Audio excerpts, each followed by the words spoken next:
toughness, it's Chuck Norris. For decades, his name has been synonymous with power, discipline, and near-mythical strength. But behind the roundhouse kicks and pop culture memes, there was always one name that lingered in his shadow: Bruce Lee. For years, fans speculated, who was better? Did they ever actually fight off camera? Was their legendary duel in the Way of the Dragon just choreography, or a window into something real? Now, at the age of 85, Chuck Norris is finally opening up. And what he reveals changes everything. He doesn't just talk about Bruce Lee as a co-star or a colleague. He talks about him as a man, a friend, and perhaps most controversially, as the one martial artist who truly challenged him. But it's what Norris says about their behind-the-scenes relationship, about Lee's raw power and personal struggles, that has martial arts fans around the world stunned. Because after decades of silence, Chuck Norris just told the truth, and no one saw this coming. The quiet, humble beginning of a future legend. Before the black belts, before the movie deals, and long before the memes, Chuck Norris was just a quiet, awkward kid named Carlos Ray, growing up in rural Oklahoma with more fear than fire in his heart. He wasn't athletic, he wasn't confident. In fact, he was painfully shy, so timid that he could barely look people in the eye. His grades were average, his coordination was clumsy, and the shadow that loomed over his childhood wasn't a schoolyard bully. It was his own father. Ray D. Norris, an alcoholic mechanic, would vanish for weeks at a time, only to return broke and belligerent. The emotional instability at home left young Chuck feeling like a ghost in his own house. He often retreated inward, consumed by shame and uncertainty, wondering if he'd ever be good at anything. But that silence forged steel. In 1958, at 18, he enlisted in the United States Air Force, not because he was brave, but because he needed escape. He was stationed at Osan Air Base in South Korea, a world away from everything he'd known, and it was there in that foreign land that he stumbled into a martial arts class purely by accident. The art was Tang Soo Do, and the moment his hand hit the mat, something awakened. For the first time in his life, Chuck found a structure he could understand, a rhythm that made sense. He became obsessed, training relentlessly, absorbing discipline like oxygen. By the time he returned to the US, he wasn't the same boy who had left. He had earned black belts, carved muscle into his frame, and picked up a nickname that would stick for life: Chuck. While waiting on a police job application in Torrance, California, he took a gamble and opened his own martial arts studio. It was small, underfunded, no students, but he showed up every day, teaching, training, dreaming. Then came the tournaments. At first he lost, and badly.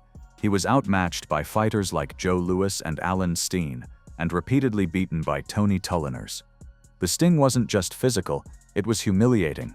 But instead of walking away, Chuck began studying his losses like a science. He adjusted his stance, his breathing, his timing, and slowly the tide turned. By then, he wasn't just a competitor, he was a force. He was teaching martial arts to Hollywood elites like Steve McQueen, Bob Barker, and Priscilla Presley, even while still working at Northrop Corporation to make ends meet. Every step of his rise was built not on talent, but on grit. He had no shortcuts, no early fame, just thousands of hours alone in a studio, drilling kicks and punches until the pain became purpose. And yet, even with championships and celebrity clients, Chuck Norris never imagined he'd one day face off with the man who was about to redefine martial arts forever. That man was Bruce Lee. Bruce Lee's meteoric rise and philosophy. While Chuck Norris was grinding his way through losses, learning discipline the hard way, across the Pacific, another young man was preparing to set fire to the world of martial arts. Bruce Lee wasn't just another fighter. He was a revolution wrapped in muscle and mystery. Born Lee Jun-fan on November 27, 1940, in San Francisco's Chinatown, he returned with his family to Hong Kong just months later. There, in the bustling streets and smoky film studios of post-war Asia, Bruce became a child actor almost by default. His father was a famous opera performer, and young Bruce quickly racked up roles in nearly 20 Chinese films before he even hit puberty. He had charm, he had talent, but he also had a rage simmering just beneath the surface. Hong Kong wasn't kind. Bruce got into frequent street fights. He was expelled from school more than once, and by the time he was 13, he was heading down a dangerous path, until his parents enrolled him in Wing Chun, a southern Chinese martial art. Under the guidance of Wang Shunlong and later Ip Man, Bruce's chaotic energy found purpose. But even then, he wasn't satisfied. He questioned the rigidity of tradition. He hated limitations. He wanted to understand why techniques worked, not just how. That curiosity would become his greatest weapon. In 1959, Bruce returned to the United States, where he enrolled at the University of Washington and began teaching martial arts. But what he was teaching wasn't what people were used to. He was combining styles, Wing Chun, boxing, fencing, even cha-cha dance footwork, into a hybrid he called Jeet Kune Do, the way of the intercepting fist. It was controversial. Purists hated it. But Bruce didn't care. He was building something bigger than style. He was building a philosophy. Hollywood took notice, but cautiously. His breakout came as Kato, the silent, acrobatic sidekick on the Green Hornet. Bruce stole every scene with his lightning speed and explosive presence. But producers still saw him as too Asian for a leading role. Even as he dazzled on screen, he was told he could never be the star. It broke him, but it didn't stop him. Frustrated and out of options, Bruce returned to Hong Kong in the early 70s, only to discover that he'd become a legend there while he was gone. His appearance as Kato had aired overseas, and Chinese audiences were obsessed. Within months, he was starring in The Big Boss, Fist of Fury, and ultimately The Way of the Dragon, which he wrote, directed, choreographed, and starred in. He didn't just act, he took control. And behind the camera, he trained with unmatched obsession. His body was carved like stone, his diet meticulously clean, his workouts brutal. He performed one-finger push-ups, held sit-up positions for minutes at a time, and trained reflex drills until his hands were a blur. He also studied fencing, boxing, psychology, film editing, and even physiology. Every discipline became a part of his arsenal. He once said, "Absorb what is useful, discard what is not, add what is uniquely your own." That mindset made Bruce Lee more than just a fighter. It made him dangerous in ways people couldn't define. His only public fight came during his teenage years, a school boxing tournament in Hong Kong. With almost no formal boxing training, Bruce entered and took on reigning champion Gary Elms. What followed was a one-sided spectacle. Bruce, drawing from both Wing Chun and Western boxing, demolished Elms, knocking him down multiple times, and winning by decision. He never competed again. Some say it's because he had nothing left to prove. Others believe he was too unpredictable for competition, too real for the rules. Whatever the reason, Bruce Lee became a myth long before his death. But in 1968, he met someone who didn't just admire him, but could challenge him. And that man's name was Chuck Norris. The meeting that changed everything. They were both masters, both born in 1940, both redefining what it meant to be a martial artist. But when Chuck Norris met Bruce Lee in 1968 at a karate championship, it wasn't a clash, it was a connection. At the time, Bruce was already gaining fame in the US through the Green Hornet, while Chuck was racking up wins on the tournament circuit. They were rising stars in different arenas, Bruce on television screens, Chuck in real combat arenas. But something clicked. Their chemistry was instant. They weren't rivals. Not yet. They were curious about each other, respectful, intrigued, and soon they were training together, not in fancy studios or film sets, but in Chuck Norris's own backyard. For 2 years, these two legends, one rooted in karate, the other a fusion of styles, spent countless hours sparring, sharing techniques, and pushing each other. According to Chuck, they would drill moves, analyze footwork, debate philosophy. It wasn't about dominance, it was about growth. But even then, the spark of competitiveness was there. Bruce was fast, blindingly fast. Norris was powerful, technical, calculated. Their styles couldn't have been more different, but they meshed in ways few understood. While Lee believed in intercepting, adapting, and flowing like water, Chuck stayed true to the discipline and sharp angles of competitive karate. They never had a real fight. Not a sanctioned one, not a full-contact one. At least that's what Chuck Norris insists to this day. But did something happen behind closed doors? Did the two most dangerous men in martial arts ever truly go at it? Over the years, rumors have swirled about a secret fight in a hallway, an unplanned, brutal exchange between the two giants. Some fans swear by it, but Chuck has always been coy. He admits they sparred, he admits they tested each other, but a real fight? He's never confirmed it. Still, the respect was clear. When Bruce left for Hong Kong to focus on his film career, he didn't forget his American friend. In 1972, he made a call that would change Chuck's life forever. Bruce invited him to co-star in a new movie. Not just any movie, one where they would face off in the most unforgettable martial arts duel ever captured on film, The Way of the Dragon. And in that moment, their friendship stepped into legend. The Coliseum clash, a scene that made history. If martial arts has a Mount Olympus, then the Way of the Dragon's Coliseum fight is carved into its stone. It wasn't just a cinematic duel. It was a cultural moment, two titans colliding in the heart of ancient Rome, forever etching their legacy in film history. But what most people don't realize is just how close this fight came to never happening at all. When Bruce Lee decided to film at the Roman Colosseum, there was one major problem. He didn't have permission. No permits, no insurance, no official green light. The Italian authorities had denied access, but Bruce wasn't interested in red tape. He wanted the real thing, and he was willing to take risks. So what did he do? He bribed the guards. With a few cash-filled envelopes and a lot of charm, Lee convinced local security to look the other way for exactly 1 hour. That was all the time they had to film a fight scene that would define martial arts cinema for generations. There was no backup plan, no time for retakes. Every punch, every kick, every close-up had to be executed with surgical precision. One mistake, and the entire scene and film would fall apart. Chuck Norris had never acted in a movie before, yet Bruce trusted him not just with the role, but with something far more sacred, his artistic legacy. The fight begins slow, deliberate. Two men circling, like gladiators measuring each other in the lion's den. The tension is thick. There's no music, no over-the-top sound effects, just the crunch of gravel, the snap of fabric, and the growl of two men about to explode. Then it erupts. Over nearly 10 minutes, Bruce Lee and Chuck Norris deliver a masterclass in cinematic combat. Every movement was planned but not stiff.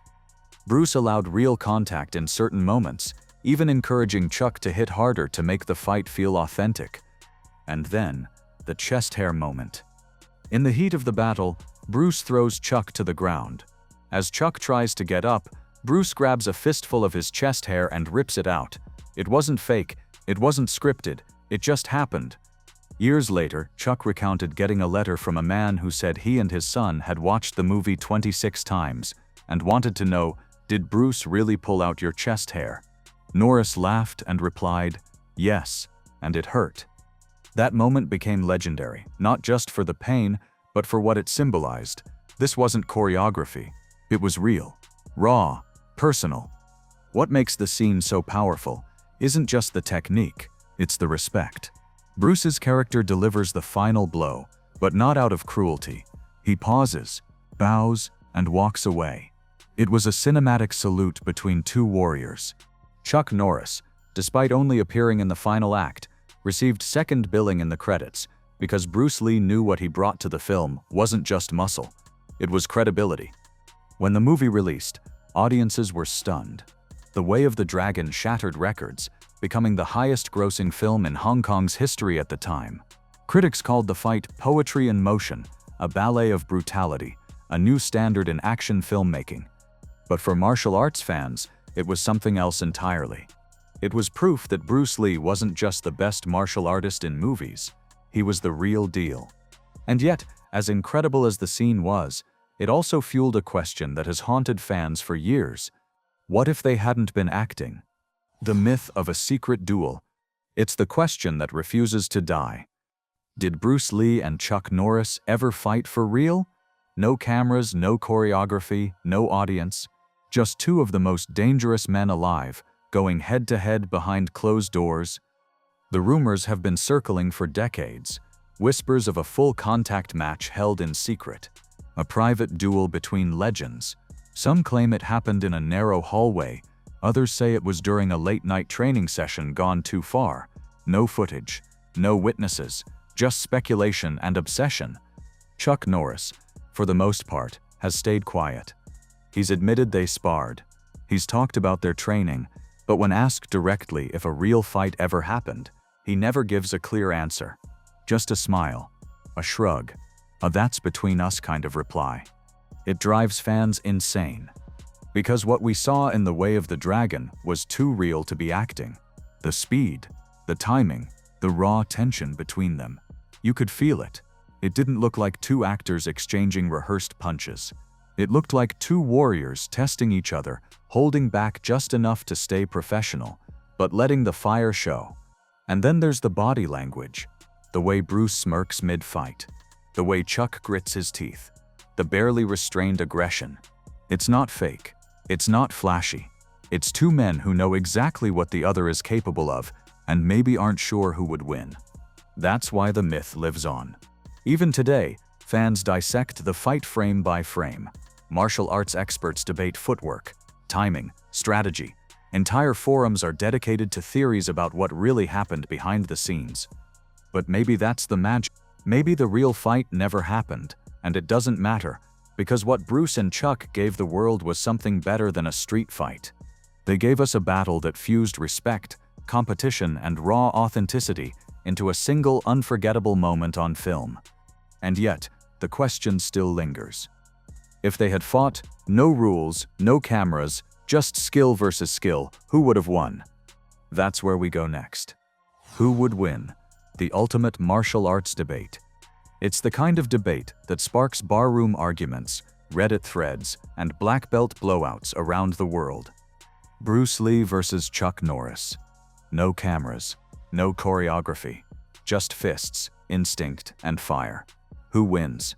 It's a question Chuck himself has dodged for decades, and for good reason. Because the answer isn't simple. It never was. Start with Bruce Lee. He was by all accounts a phenomenon. Not just faster than what the human eye could track. His punches were clocked at speeds that defied logic. He could strike before most fighters even blinked. But Bruce wasn't just speed and showmanship. He was a scientist of combat. He broke down fighting into timing, angles, and anticipation. He studied physiology. He analyzed the psychology of movement.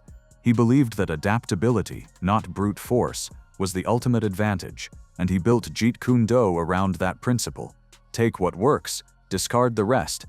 He trained like a man possessed, punching sandbags filled with iron shot, shadowboxing with 5-pound weights in each hand, drilling 2,000 kicks a day until his legs were weapons of their own. His body was lean, explosive, and shockingly strong for his size. But above all, Bruce Lee fought with clarity. He didn't panic, he didn't hesitate. He flowed just like he said, "Be water, my friend." Then there's Chuck Norris. Chuck was a grinder, a tactician, a champion forged in the crucible of real competition. While Bruce dazzled Hollywood and revolutionized theory, Chuck was in the trenches, fighting full-contact matches, collecting titles, and beating the best of his era.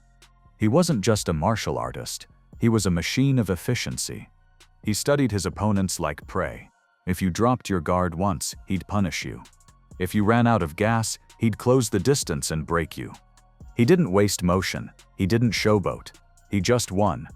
Between 1966 and 1974, Chuck held multiple titles: World Middleweight Karate Champion, All-American Karate Champion, Professional Full-Contact Middleweight Champion, and unlike Bruce, Chuck had a documented fight record with names like Joe Louis, Bill Wallace, and Skipper Mullins on the list. So who had the edge? Bruce had the speed, Chuck had the ring experience. Bruce had creativity, Chuck had precision. Bruce adapted, Chuck endured. Even their mindsets were different. Bruce trained for the unpredictability of real fights, no rules, no refs. Chuck trained for structured battle under pressure, with thousands watching. One fought for art, the other for results. Now imagine the fight, a dim-lit dojo. No crowd, no cameras. Bruce starts with a flurry, unpredictable angles, sudden side kicks, lightning-fast strikes. Chuck counters, tight stance, iron defense, looking for that one clean shot. Bruce darts in, lands 2, maybe 3 hits. Chuck absorbs them, then answers with a punishing roundhouse to the ribs. It's fast, it's brutal, it's chess with bruises. Could Bruce Lee's creativity overwhelm Chuck's structure, or would Chuck's resilience and experience break Bruce down over time? The truth is, there's no definitive answer. Some believe Bruce would win with speed, unpredictability, and sheer kinetic brilliance. Others swear Chuck's composure, timing, and battlefield experience would carry the day. But here's the twist: Chuck Norris himself doesn't make the claim. He's been asked dozens of times. He could have taken the easy win. He could have said, "I'd have beaten him," but he never has. Instead, he says this: Bruce was one of a kind. What he gave the world can't be measured in wins or losses. Because sometimes, the better question isn't who would have won. It's why does it still matter so much? And maybe, it's because the real victory was what they gave each other. Chuck's final truth at 85. For decades, Chuck Norris dodged the question. Every interview, every fan encounter, every who would win debate. He smiled, he deflected, he gave Bruce Lee the credit he deserved, but never quite showed his full hand.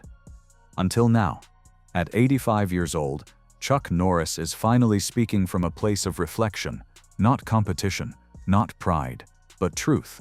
And what he reveals about Bruce Lee is something no one expected. In a rare resurfaced interview, Norris didn't just talk about their film together, he talked about what made Bruce Lee different. And it wasn't just his talent. Chuck admitted, Bruce had a body like a racehorse. He was chiseled, he was lean, but what made him dangerous was his mind.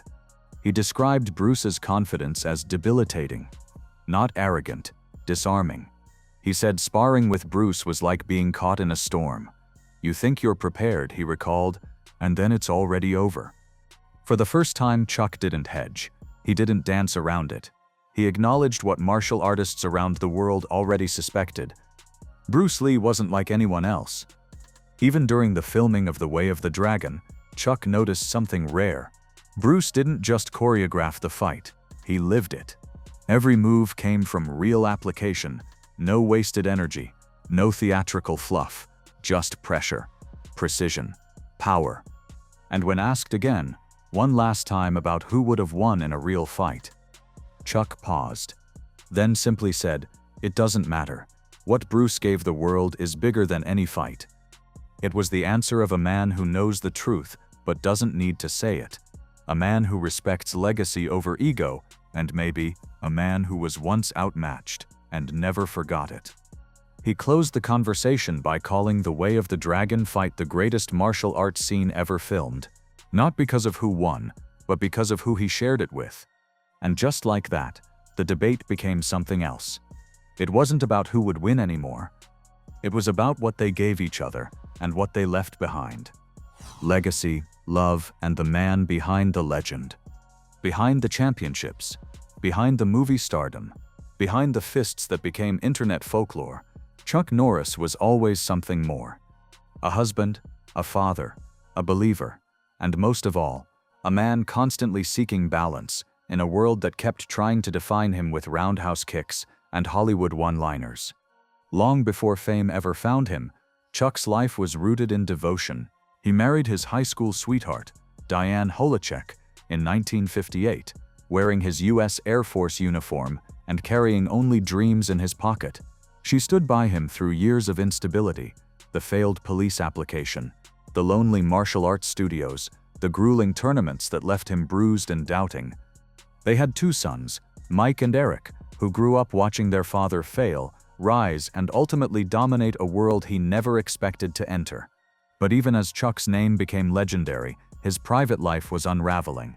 The demands of fame, the pressure of Hollywood, and the emotional exhaustion of always being on led to the end of his 30-year marriage in 1988. But the next chapter wasn't a fall. It was a rebirth. In 1997, Chuck met Gina O'Kelly, a model, businesswoman, and woman of fierce independence. Their connection was immediate. She wasn't swept up in the myth of Chuck Norris. She loved the man behind the legend. They married the following year, and in 2001 welcomed twins Dakota and Danilee, just as Chuck was entering his 60s. This time, he did things differently. He stayed present. He slowed down. He redefined what masculinity meant, not with violence or toughness, but with gentleness, faith, and service. Together, Chuck and Gina became a powerhouse not only in business, launching their own bottled water company Cephorce, but also in service to others. Gina became co-chair of Chuck's true passion project, Kickstart Kids. Originally launched in 1990 as Kick Drugs Out of America, the nonprofit evolved into something much bigger, a program that uses martial arts to teach discipline, character, and respect to school kids across Texas, many of whom come from broken homes just like Chuck did. To date, Kickstart Kids has reached over 100,000 students, transforming schools, saving lives, and giving forgotten children a sense of purpose. For Chuck, it's not about trophies anymore, it's about legacy. And that legacy isn't just written in film credits, it's written in the kids who learned how to believe in themselves. Even now, in his mid-80s, Chuck still trains, prays, meditates, and lives by the values that built him. He and Gina split their time between business ventures, charity events, and peaceful moments on their ranch. They walk together every morning, they share meals with purpose, and they rarely eat after 6 p.m., a ritual they say keeps their minds sharp and their bodies energized. In an interview, Chuck once said, "Healthy aging isn't about vanity, it's about staying ready for the people you love." And he proves it every day. On Instagram, his posts aren't about glory, they're about gratitude. Whether it's celebrating Gina's birthday or their wedding anniversary, Chuck pours his heart out like a man who knows what loss feels like and what second chances really mean. "My love, my life, my best friend," he wrote on their 23rd anniversary. "God gave me the greatest blessing the day you walked into my life." This is Chuck Norris at 85. Still strong, still respected, but more than anything, still evolving. And in the end, maybe that's the greatest victory of all. In the end, maybe it was never about who would win. Bruce Lee and Chuck Norris didn't need a real fight to prove their greatness. They proved it in how they moved, how they trained, how they lived. They were two forces of nature, destined to cross paths only once, in one film, but that single moment etched their names together in eternity. Chuck Norris could have spent a lifetime riding on ego. He didn't. At 85, when the world expected bravado, he gave us honesty. He looked back not as a competitor, but as a man humbled by the presence of someone extraordinary. He didn't claim to be better, he didn't need to.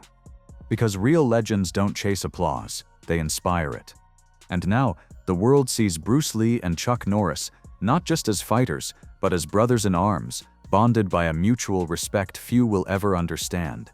So here's the question, who do you think would have won?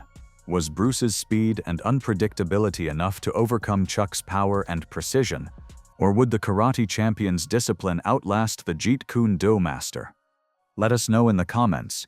We're ready for the debate. And if you loved this journey through martial arts history, don't forget to like the video, subscribe to the channel, and hit the bell so you don't miss what's coming next. There's a lot more truth to uncover. And we're just getting started.